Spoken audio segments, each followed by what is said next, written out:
दोस्तों नमस्कार।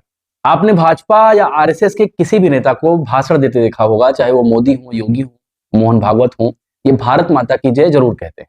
धन्यवाद। भारत माता की जय। भारत माता की जय। भारत माता की जय। लेकिन इनके लिए भारत माता क्या है और भारत माता से इनको इतना गहरा प्यार है, तो जब इनकी माता सबसे ज्यादा संकट में थी, सबसे ज्यादा मुश्किल में थी, आजादी की लड़ाई में, तब इनकी भूमिका क्या थी? क्या तब ये भारत माता की रक्षा कर रहे थे या नहीं? आज की वीडियो में हम एविडेंस के साथ देखेंगे और ये भी देखने का प्रयास करेंगे कि आरएसएस और भाजपा की जो आइडियोलॉजी है वो भारत के स्वतंत्रता संघर्ष में क्या कर रही थी। तो विस्तार से एविडेंस सहित थोड़ा वीडियो लंबा हो सकता है, लेकिन मैं आपसे अपील करूंगा कि थोड़ा सा धैर्य बनाकर थोड़ी बातचीत कर ली जाए, थोड़ा समझ लिया जाए। तो आइए शुरू करते हैं। दोस्तों ये साल रहा होगा 1999। भारत के प्रधानमंत्री थे वाजपेयी साहब। वाजपेयी साहब ने एक डॉक टिकट जारी किया। उस टिकट में हेडगेवार को पहली बार स्वतंत्रता सेनानी बताया गया। वाजपेयी ने कहा कि उन्होंने कांग्रेस की भूल को स्वीकार करते हुए, कांग्रेस की भूल को सुधारते हुए हेडगेवार को स्वतंत्रता सेनानी का दर्जा दिया है। लेकिन वाकई में क्या हेडगेवार स्वतंत्रता सेनानी थे? क्या आरएसएस एक देशभक्त संगठन है या फिर आरएसएस एक देशद्रोही संगठन है?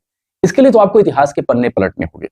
मैं इतिहास का पन्ना पलटते हुए ले जाऊंगा आपको 1925, जब आरएसएस की स्थापना हुई। और इसकी स्थापना किसने की थी? केशव बलिराम हेडगेवार। केशव बलिराम हेडगेवार एक ऐसे व्यक्ति थे जो नागपुर में जिन्होंने स्थापना की आरएसएस की। ये हिंदू राष्ट्र की परिकल्पना करते थे। इनके लिए ब्रिटिश कॉलोनी से मुक्ति, यानी ब्रिटिश राज से मुक्ति ज्यादा इंपॉर्टेंट नहीं थी, बल्कि हिंदू राष्ट्र बनाना ज्यादा महत्वपूर्ण था। कई सारे असेंबलीज में और सभाओं में ये स्पष्ट तौर पर कहते भी थे कि आरएसएस का काम किसी भी पॉलिटिकल एक्टिविटी में हिस्सा लेना नहीं। उस दौरान आप सोचिए कि पॉलिटिकल एक्टिविटी क्या हो सकती थी। आजादी के पहले पॉलिटिकल एक्टिविटी का मतलब था कि आप अंग्रेजों का विरोध करिए या फिर अंग्रेजों का साथ दीजिए। उस समय हेडगेवार ये कह रहे हैं कि आरएसएस को पॉलिटिकल एक्टिविटी करने की जरूरत नहीं है। इसका मतलब है कि हेडगेवार ये कहना चाहते हैं कि आरएसएस अंग्रेजों के खिलाफ जो पूरा देश लड़ रहा है, उस लड़ाई में आरएसएस साथ ना आए, बल्कि आरएसएस इस बात पे ध्यान दे कि हिंदू राष्ट्र कैसे बनाना है। हेडगेवार के जितनी भी स्पीचेज आप उठाकर देख लीजिए, डाउनलोड कर लीजिए, बीजेपी की साइट पे भी मिल जाएगी। कभी इन्होंने ब्रिटिश शासन की आलोचना नहीं की, ब्रिटिश रूल की खिलाफत नहीं की। हेडगेवार जो आरएसएस के चीफ थे, संस्थापक थे, फाउंडर मेंबर थे, उन्होंने कभी भी ये नहीं कहा कि ब्रिटिश शासन हमारी शत्रु है। उन्होंने हमेशा ये कहा कि उनके शत्रु कौन है? कम्युनिस्ट है, मुसलमान है। मतलब इनके शत्रु कम्युनिस्ट और मुसलमान थे, अंग्रेज नहीं थे। शुरुआत यहां से होती है। ये तो आरएसएस की शुरुआत है, 1925 में आरएसएस की स्थापना होती है। उसके बाद के जो कुछ साल होते हैं, हेडगेवार का ये स्टैंड रहता है। हेडगेवार वही जो आरएसएस के संस्थापक थे। अब थोड़ा आगे बढ़ते हैं। 1930 के बाद सविनय अवज्ञा आंदोलन की शुरुआत होती है, सिविल डिसओबीडियंस मूवमेंट।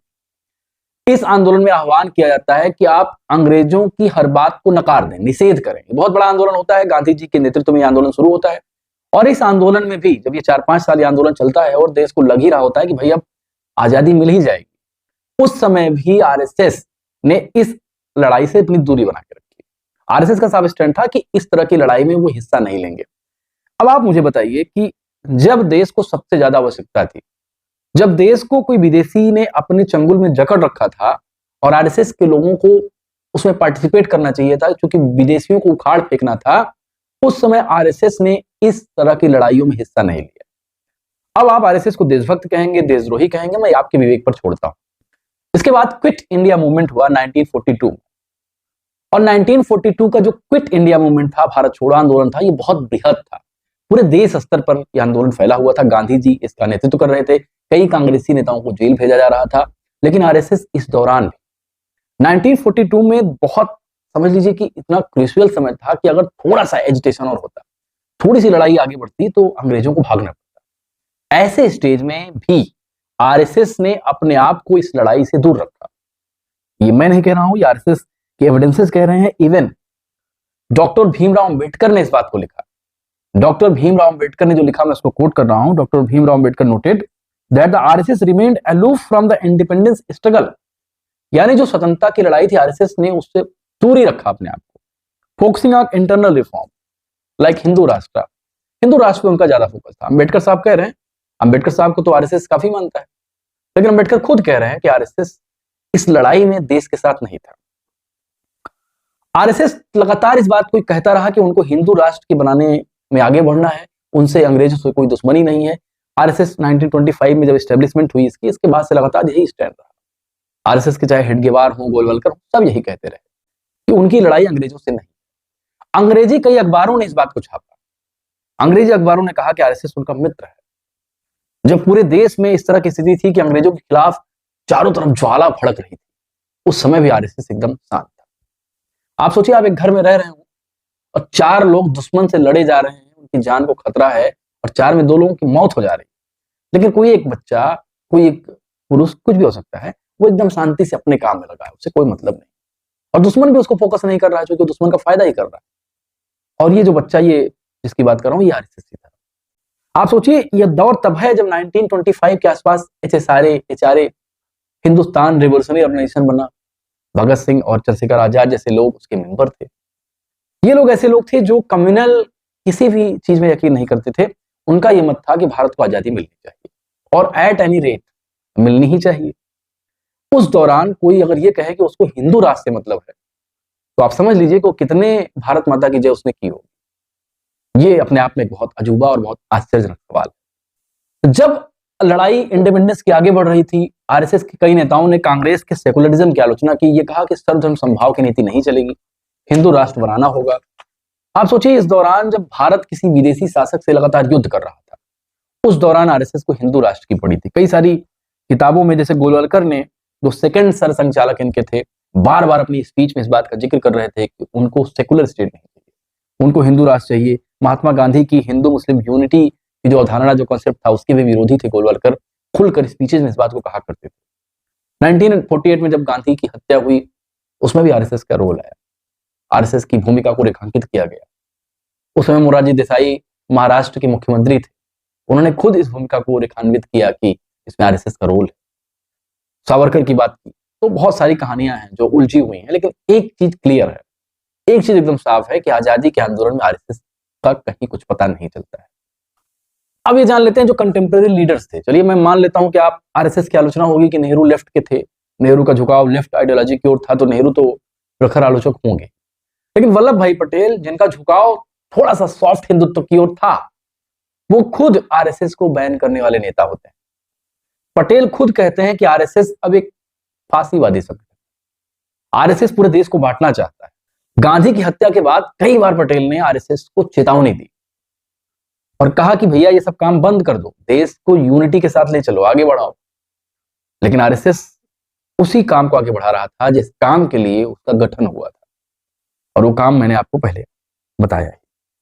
अंबेडकर साहब खुद इस बात को मानते थे और कई बार उन्होंने इसको नोट डाउन किया, कई समाचार पत्रों में लिखा भी कि आरएसएस ने कतई अपनी जिम्मेदारी का निर्वहन नहीं किया। जिम्मेदारी क्या है? जो लोग भारत माता की जय कहते हैं, तब क्या कर रहे थे जब माता उनकी करा रही, माता को सबसे ज्यादा जरूरत थी उस वक्त, तब आप क्या कर रहे थे?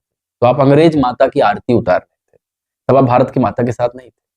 तो ये एक डुअल जो पर्सपेक्टिव है, ये बड़ा खतरनाक है। देखिए, कुछ लोग तो यहां तक कहते हैं कि ब्रिटिश जो गवर्नमेंट थी, उसके साथ आरएसएस का एक इंटरलिंक्ड रिलेशन था। कई लोग ये बताते हैं कि आरएसएस और ब्रिटेन के बीच एक संधि थी, एक ट्रीटी थी, अनकही ट्रीटी। जैसे 1925 के बाद ब्रिटेन ने बहुत सारे ऑर्गेनाइजेशन को बैन किया, प्रतिबंधित किया। लेकिन क्या आप जानते हैं कि ब्रिटेन ने आरएसएस को कभी बैन नहीं किया? ब्रिटिश सरकार ने कभी भी आरएसएस को बैन नहीं किया, कभी इंडिपेंडेंस तक कभी बैन नहीं किया। पहली बार कांग्रेस ने आरएसएस को 1948 में जाके बैन किया। एचएसआरए जैसे कई संगठनों को ब्रिटेन ने बैन किया, कम्युनिस्टों को बैन किया, कांग्रेस के कई कार्यक्रमों को रद्द करवाया, लेकिन आरएसएस की किसी भी एक्टिविटी पर, आरएसएस के किसी काम पर ब्रिटिश सरकार ने अपनी चाबुक नहीं चलाई। ये भी अपने आप में बहुत आश्चर्यजनक बात है।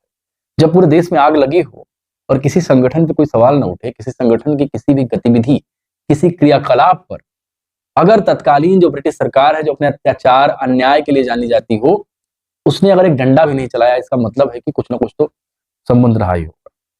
ब्रिटिश सरकार की लाइब्रेरी, लंदन में एक लाइब्रेरी है, वहां कई सारे एविडेंसेस इस बात की ताकीद करते हैं, इस बात को स्पष्ट करते हैं कि आरएसएस ने ब्रिटिश रूल की मदद की।